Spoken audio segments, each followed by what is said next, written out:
Jeremy, now I've got a question for you. Are you ready?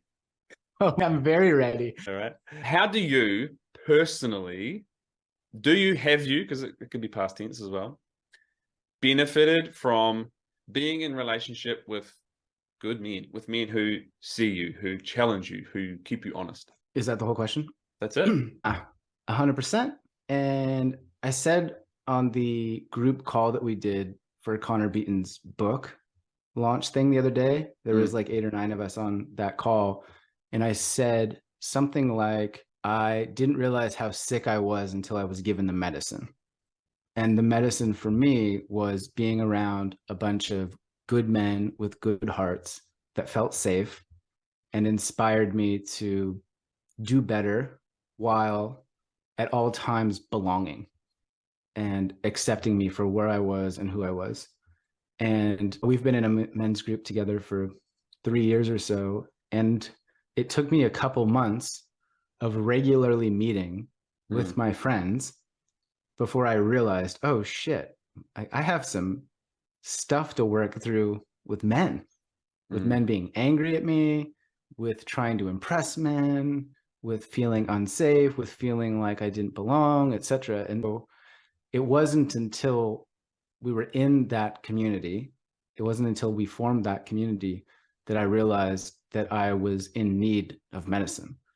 And had you asked me at that time, I would have said, no, I'm good, man. Like, I love guys. I love being a man and I feel safe around men, etc. But because of the caliber of dudes that we hang around with, you being one of them, and the very high integrity that we demand of each other, it was almost like an up-leveling required in me.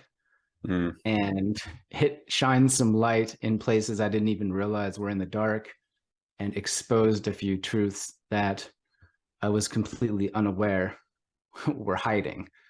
And so, short answer, being around good men has fundamentally improved the trajectory of my life, my relationships, my dreams, my fitness, all aspects.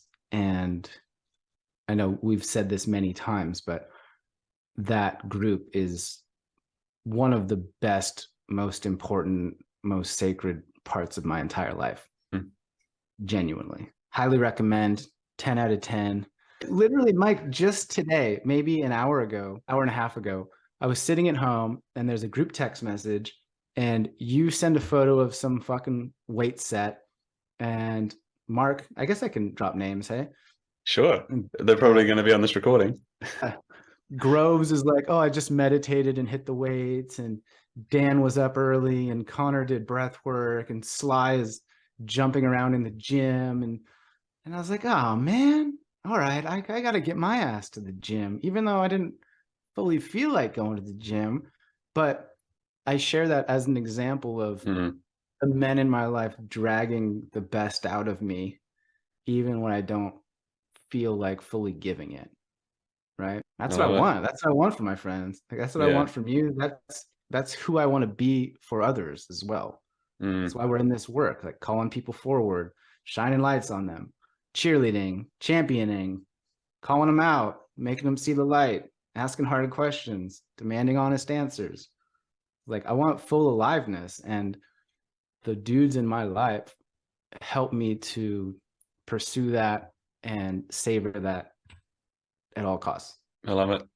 I wanted to ask, historically, were there barriers to that? But potentially what I'm hearing in part in your answer is like almost like you don't know what you don't know. Like I thought maybe I kind of had that. And then oh shit, hold on, there's something else here. 100%. I've had good friendships throughout my life with men in the same way that I've had what I would say are good relationships with women, intimate relationships with partners that I loved and adored. And if you would ask me at that time how things are going, I, like most people listening to this, would be like, pretty good. I'm doing fine. I'm a good boyfriend. I'm a good friend. And it's not until you know what you don't know that you can really evaluate where you're at. And there's levels to this shit, right?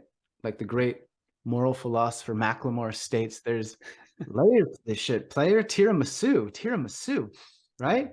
And so it wasn't until I'm very thankful I got to work that reference in. But overall, it wasn't until I knew what I didn't know that I was able to really step back and evaluate where I was at. Another analogy might be that I was wandering around the terrain of my life with a map, thinking that I could see everything around me and in front of me. And some wizard comes up and gives me another map, and there's secret rooms and hidden treasures and another dimension and levels to this stuff. And it's like, oh, dang, I didn't even realize. So I think that's the other part. The other huge benefit of being around good humans in general is that they inspire in the way that they live and the way that they think. It's really motivating and encouraging to try to see what you're capable of seeing and to see what you're capable of being as well. Jeremy Goldberg, I love that answer. Thank you for sharing. Thanks for being you, man.